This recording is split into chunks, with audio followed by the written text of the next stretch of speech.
Welcome to my channel friends. आज हम इस वीडियो में देखने वाले हैं इंट्राडर्मल इंजेक्शन। इंट्राडर्मल इंजेक्शन कैसे लगाते हैं, क्या क्या हमें चीज़ों को ध्यान रखना है, कहाँ पर लगता है, क्यों लगता है, आर्टिकल्स क्या क्या रिक्वायरमेंट है, प्रोसीजर क्या होता है, ये सब आज हम इस वीडियो में देखने वाले हैं। तो चलिए वीडियो को स्टार्ट करते हैं और पूरी जानकारी के लिए पूरी वीडियो देखिएगा। सबसे पहले है डेफिनेशन। तो इसका डेफिनेशन है injections given just under the outer layer of the skin.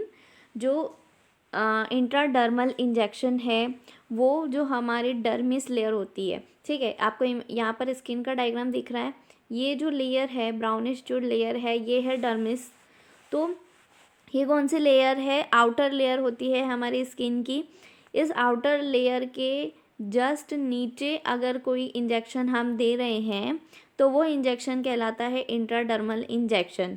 जैसे कि आप यहाँ पर भी इमेज में देख रहे हैं और यहाँ पर भी आपको इमेज में दिख रहा है, ये जो ड्रग दी है हमने, ये डर्मिस के बिल्कुल नीचे दी है। और इंट्राडर्मल इंजेक्शन देने के लिए जो इंजेक्शन होता है, ठीक है, उसको हमको 50 डिग्री के एंगल पे देना होता है। 15 डिग्री के एंगल पे हम देते हैं इंट्राडर्मल इंजेक्शन।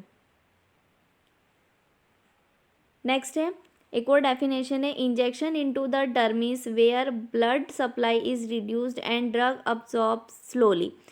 मतलब कि इंजेक्शन जो हम डर्मिस के नीचे देते हैं, डर्मिस लेयर के अंदर देते हैं, जहाँ पर ब्लड सप्लाई जो होता है वो बहुत ही कम होता है और ड्रग जो अब्जॉर्ब होने की कैपेसिटी होती है वो भी बहुत स्लो होती है, ठीक है।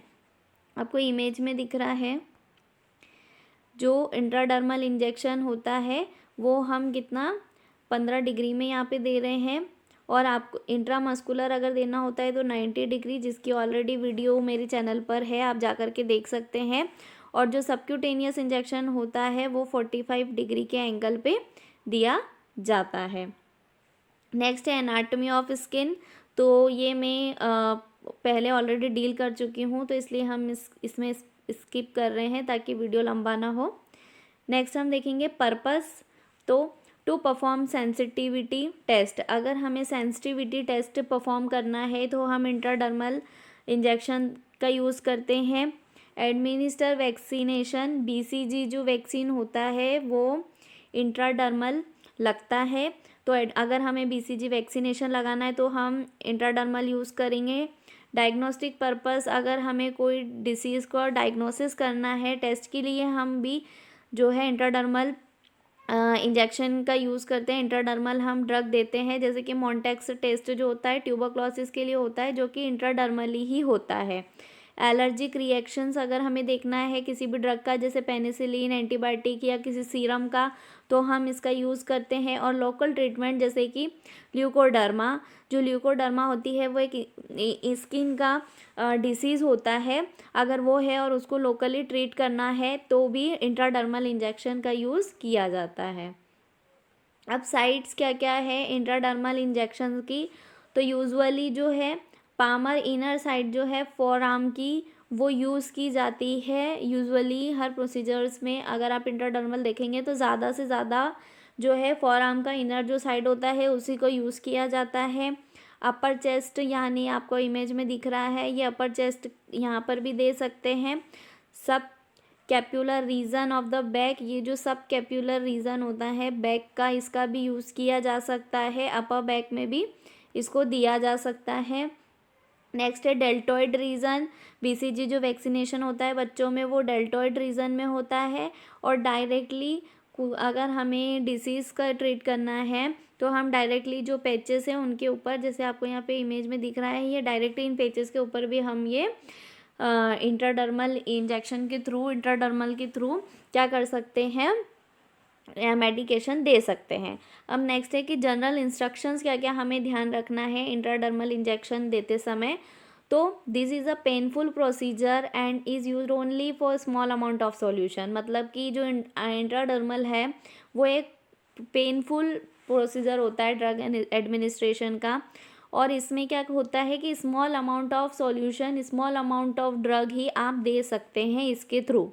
Ensure that the needle is inserted into the epidermis, not subcutaneously, because absorption would be reduces. हमें इंश्योर करना है कि जो हमारा निडल है वो एपिडर्मिस जो लेयर है वहीं तक इंसर्ट हो, सबक्यूटेनियस तक ना जाए, क्योंकि उससे क्या होगा, अब्जॉर्प्शन जो है ड्रग का वो वेरी हो सकता है। Review the 10 right of patient, जो पेशेंट के 10 राइट्स होते हैं उसको हमें ध्यान रखना है। If wheel is not form during intradermal injection and bleeding occur the procedure should be repeated. जब हम इंट्राडर्मल इंजेक्शन लगाते हैं तो एक स्मॉल कॉइन या फिर व्हील टाइप ऑफ छोटा सा सर्कल फॉर्म होता है मेडिसिन देने के बाद में, ठीक है। तो अगर वो फॉर्म नहीं हो रहा है, ठीक है, या फिर ब्लीडिंग होने लग गई है, तो आपको वो प्रोसीजर वापस से परफॉर्म करना है, क्योंकि हो सकता है कि वो प्रॉपरली नहीं हुआ है, इंट्राडर्मल जो है इंजेक्शन प्रॉपर आपने नहीं लगाया है, तो आपको वापस से रिपीट करना है। अब नेक्स्ट है कि आर्टिकल्स क्या क्या रिक्वायर्ड है इस प्रोसीजर के लिए। तो tuberculin syringe with pre attach 20 to 30 gauge needle, ठीक है। इसमें प्री जो अटैच्ड निडल आती है ट्यूबरक्यूलिन सिरिंज, हम ये जो सिरिंज आपको यहाँ पर दिख रही है ये ट्यूबरक्यूलिन सिरिंज होती है, इसका नाम है, जो कि 1 ml की होती है। इसमें आपको प्री अटैच्ड 26 या 30 गॉज की निडल आपको मिलेगी। अल्कोहल स्वेब एरिया को क्लीन करने के लिए, ड्राई कॉटन या गॉज पीस ब्लड को रोकने के लिए या कुछ क्लीनिंग के लिए, मेडिकेशन जो आपको देना है, ग्लव्स आपको वियर करना है, डॉक्यूमेंटेशन चार्ट जिसमें आप डॉक्यूमेंटेशन करेंगे, किडनी ट्रे जिसमें आप सॉइल्ड वेस्ट डिस्कार्ड करेंगे, पेपर बैग जिसमें आप ड्राई वेस्ट डिस्कार्ड करेंगे, हैंड सैनिटाइज़र हाथ को सैनिटाइज करने के लिए, और पेन और मार्कर डॉक्यूमेंटेशन करने के लिए।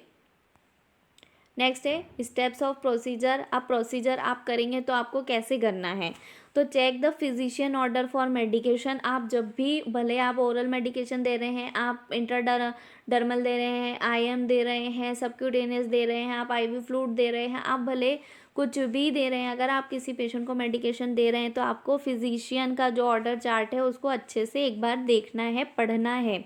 Explain procedure to the patient, patient के ऊपर आप डायरेक्टली जा कर के तो कुछ करेंगे नहीं, आपको क्या करना है, पेशेंट को प्रोसीजर एक्सप्लेन करना है कि आप क्या कर रहे हैं, कैसे करेंगे और क्यों कर रहे हैं, ठीक है, ताकि आपको पेशेंट क्या करे, सपोर्ट करे।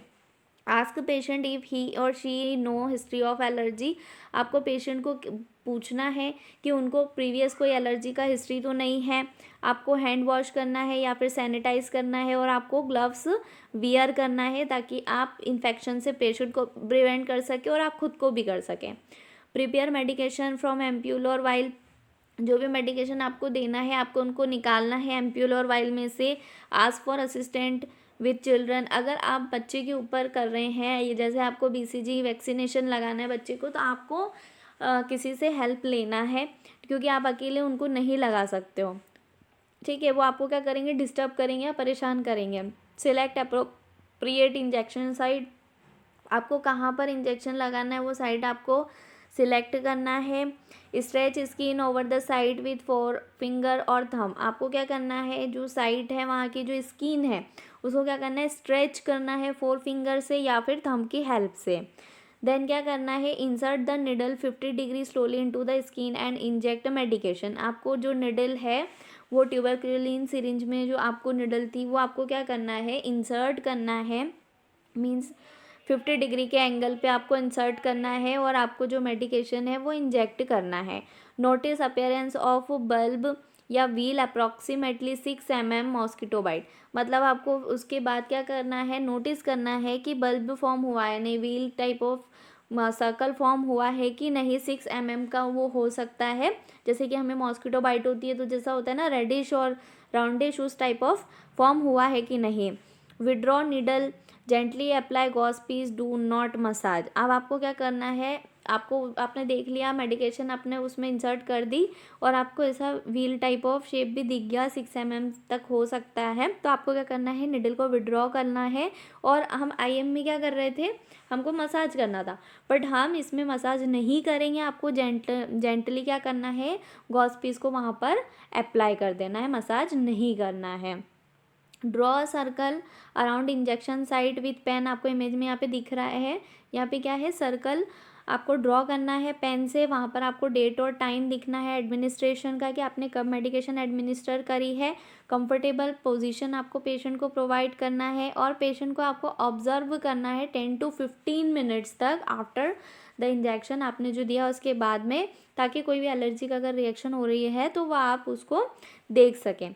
Report if any undesirable effect from medication, अगर कोई भी इनडिज़ायरेबल इफेक्ट आपको देखने को मिला है, ठीक है, जो रिएक्शन हुई है या कोई भी आपको चेंजेस दिखने को मिल रहे हैं, तो आपको क्या करना है, डॉक्टर को रिपोर्ट करना है। डॉक्टर को बताना है कि आपने ये दिया है, उसके बाद ये चीज़ें आपने नोटिस की है या ऐसी चीज़ें पेशेंट को हुई है। इसके बाद हम देखेंगे आफ्टर केयर। हमने पूरा इंजेक्शन लगा दिया, इंट्राडर्मल पूरी सारी चीज़ें हो गई, अब उसके बाद आप क्या करेंगे, तो रिप्लेस करना है आपको सारे articles after the procedure is over. और क्या करना है, यूनिट को क्लीन एंड टाइडी करना है और आपको हैंड वॉश करना है, और जितने भी आर्टिकल्स थे उनको क्या करना है, रिप्लेस आपको करना है, और जो डिस्कार्ड करने के आर्टिकल्स हैं उन्हें आपको डिस्कार्ड करना है। तो मुझे उम्मीद है आपको ये वीडियो पसंद आई होगी। ऐसी और भी वीडियोस देखने के लिए मेरे चैनल को सब्सक्राइब कीजिएगा, वीडियो को लाइक कीजिएगा और वीडियो को शेयर कीजिएगा। Thank you.